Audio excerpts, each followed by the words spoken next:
ईरानी जहाज के पीछे भारत ने भेजा अपना सुखोई विमान और सीमा के बाहर तक खदेड़ा। ईरानी जहाज ने मचा डाली 4 देशों में अफरा तफरी। ईरानी पायलट की तरफ से दिल्ली में उतारने की जा रही थी जिद, फिर भारतीय वायुसेना ने सीमा के बाहर खदेड़ा। जी हाँ दोस्तों, कल की जो घटना थी वो बिल्कुल विचित्र कर देने वाली घटना थी। जिस तरीके की घटना हमें सुनने को मिली है वो अपने आप में हैरान कर देने वाली घटना भी थी और इस पर एक्सपर्ट ने अपनी अलग अलग प्रतिक्रिया भी देनी शुरू कर दी है। जिस तरीके से आपको अब तक पता चल गया होगा कि एक ईरानी जहाज भारतीय वायु सीमा के अंदर घुस आया था और उस विमान के अंदर बम लगा हुआ था। इस घटना के आते ही भारत समेत 3 और देशों में हड़कंप मच गया और इस घटना के तुरंत बाद ही भारत के एटीएस की तरफ से इस विमान को लैंडिंग करने के लिए अनुमति भी जयपुर में दे दी गई थी। लेकिन इस विमान के पायलट की तरफ से जिद की जाने लगी कि हमें जयपुर में लैंडिंग नहीं करनी है बल्कि हमें लैंडिंग दिल्ली में करनी है। इसके बाद एटीएस की तरफ से कहा गया कि आप दिल्ली में लैंडिंग नहीं कर सकते, हम आपको चंडीगढ़ भेज सकते हैं। इसके बाद इस विमान के पायलट की तरफ से कोई जवाब नहीं दिया गया, जिसके बाद भारत की तरफ से कुछ ऐसा कर दिया गया जिसको पूरी दुनिया ने देखा और हैरान हो गई। इस विमान को भारत ने जिस तरीके से खदेड़ा उसको पूरी दुनिया ने देखा है और समझ गई है कि भारत के आगे कोई भी अपनी नहीं चला सकता। वैसे क्या भारत की तरफ से इस ईरानी विमान को दिल्ली में लैंडिंग न करवा कर सही किया गया या फिर नहीं? आप अपनी राय हमें नीचे कमेंट बॉक्स में लिखकर बताएं। दोस्तों, 4 देशों में अफरा तफरी मचाने वाले ईरान के यात्री विमान ने आखिरकार चीन में सुरक्षित लैंडिंग कर ली है। इस विमान ने ईरान, पाकिस्तान, भारत और चीन में हड़कंप मचा दिया था।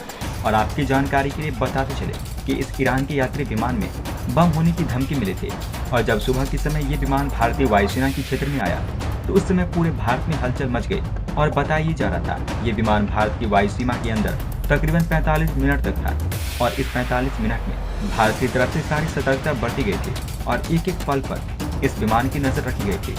दोस्तों, 9:20 पर जबकि विमान भारत की वायु सीमा में पहुंचा तब इस विमान के पायलट ने दिल्ली एयरपोर्ट पर इस विमान के अंदर बम होने की सूचना दी और इस विमान की दिल्ली में लैंडिंग की इजाजत मांगी। और पायलट की इस मांग को सुनकर Delhi traffic air control room तुरंत अलर्ट पर आ गया और भारतीय वायुसेना ने इस विमान के पीछे अपने सुखोई लड़ाकू विमान को लगा दिया। इसके पीछे आप लोगों को भी समझ में नहीं आ रहा होगा कि आखिर भारतीय वायुसेना की तरफ से इस तरीके का कदम क्यों उठाया गया। तो आपको बताते चले, यहाँ पर ट्रैफिक रूम के मना करने के बावजूद यहाँ पर ईरानी जहाज दिल्ली एयरपोर्ट पर उतरने की मांग करने लगा। इसी को देखते हुए यहाँ पर भारतीय वायुसेना ने उसको समझाने की कोशिश की और बताया आप दिल्ली एयरपोर्ट पर अपने इस विमान को लैंड नहीं कर सकते हैं। लेकिन यहाँ पर ईरानी पायलट की तरफ से इस बात की जिद की जाने लगी इस विमान को दिल्ली एयरपोर्ट पर उतारना है। दोस्तों, आपकी जानकारी के लिए बताते चले कि पहले दिल्ली एटीएस ने इस विमान को जयपुर उतारने की अनुमति दे दी। इस विमान के पायलट की तरफ से दिल्ली में उतरने की जिद की जाने लगी। फिर एटीएस ने इस विमान को चंडीगढ़ में उतारने की अनुमति दे दी, लेकिन पायलट की तरफ से कोई जवाब नहीं दिया गया और जिस तरीके का काम ईरानी पायलट की तरफ से किया गया था उस पर कई तरीके के सवाल निकल कर सामने आ रहे हैं। और पायलट की तरफ से इसी तरीके की चीज को देखते हुए भारतीय वायुसेना की तरफ से सुखोई विमान को एक्टिव कर दिया गया और जोधपुर से भारतीय लड़ाकू विमान सुखोई ने इस विमान का तब तक पीछा किया जब तक ये भारतीय वायु सीमा से बाहर नहीं चला गया। दोस्तों, जानकारी के अनुसार भारतीय लड़ाकू विमान सुखोई ने इस पैसेंजर विमान का सुरक्षित दूरी के साथ तब तक पीछा किया जब तक ईरानी जहाज भारतीय वायु सीमा से बाहर नहीं चला गया। और जब ईरानी अधिकारियों की तरफ से इस कॉल को फर्जी बताया गया उसके बाद ही चीन की सीमा में इस ईरानी जहाज को घुसने की अनुमति दी गई। और इसको लेकर एक्सपर्ट की तरफ से कहा गया ये हैरान करने वाली बात है कि आखिर विमान का पायलट दिल्ली में उतरने की जिद क्यों कर रहा था। वैसे आपको क्या लगता है, आखिर ये ईरानी पायलट दिल्ली में उतरने की जिद क्यों कर रहा था? आपको जो लगता है आप अपनी राय हमें नीचे कमेंट बॉक्स में बताएं। दोस्तों, वहीं यूक्रेन के साथ जारी जंग पर पकड़ बनाने की कोशिश में रूस के राष्ट्रपति व्लादिमीर पुतिन कई ऐसे फैसले ले रहे हैं जिनकी बड़े पैमाने पर आलोचना हो रही है। अब माना जा रहा है कि पुतिन के आदेश के बाद रूस ने अपनी सबसे शक्तिशाली परमाणु पनडुब्बी बेलग्रोड को तैनात कर दिया है। नाटो की तरफ से सदस्य देशों को आगाह किया गया है। ये वार्निंग ऐसे समय में आई है जब पनडुब्बी आर्कटिक सर्किल से रवाना होने के बाद गायब हो गए। नाटो का मानना है कि ये काला सागर में है और यहाँ पर पोसाइडन परमाणु का टेस्ट किया जाएगा। नाटो की तरफ से जारी एक नोट पिछले दिनों इटालियन मीडिया में लीक हुआ और उसके बाद ये चौंकाने वाली खबर सामने आई है। पोसाइडन एक ड्रोन है जो पानी के अंदर कई किलोमीटर तक का सफर कर सकता है। इसके बाद ये ड्रोन इतनी शक्ति पैदा करता है कि 1600 फीट तक की परमाणु सुनामी आ सकती है। इस ड्रोन को इस तरीके से डिजाइन किया गया है कि वो पूरे एक शहर को भी डुबा सकता है और साथ ही विकिरण भी पैदा कर सकता है। ब्रिटिश मीडिया की माने तो अगर ये टेस्ट होता है तो यूक्रेन में हार से झल्लाए पुतिन एक बार फिर से पश्चिमी देशों को डराने की कोशिश करेंगे। इस बात की आशंका जताई जा चुकी है कि पुतिन ने पिछले हफ्ते नॉर्थ स्ट्रीम पाइप्स पर हमलों का आदेश दिया था। बेलग्रोड को रूस ने एक कैंडिडेट के तौर पर आगे किया था, जिसका मकसद मिशन को नुकसान पहुंचाना था। ये पनडुब्बी कई छोटी छोटी पनडुब्बियों को भी ले जा सकती है जो समुद्र के अंदर इंफ्रास्ट्रक्चर को तबाह करने में सक्षम है। हालांकि अभी तक इस बात की पुष्टि नहीं हो सकी है कि ये पनडुब्बी नॉर्थ पर हुए हमले में शामिल थे।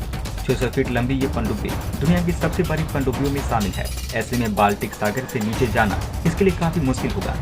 अभी तक ये भी स्पष्ट नहीं हो सका है कि क्या बेलग्रोड के पास इतना समय था कि वो सफेद सागर में स्थित अपने होम बेस से बाल्टिक सागर तक जा सके।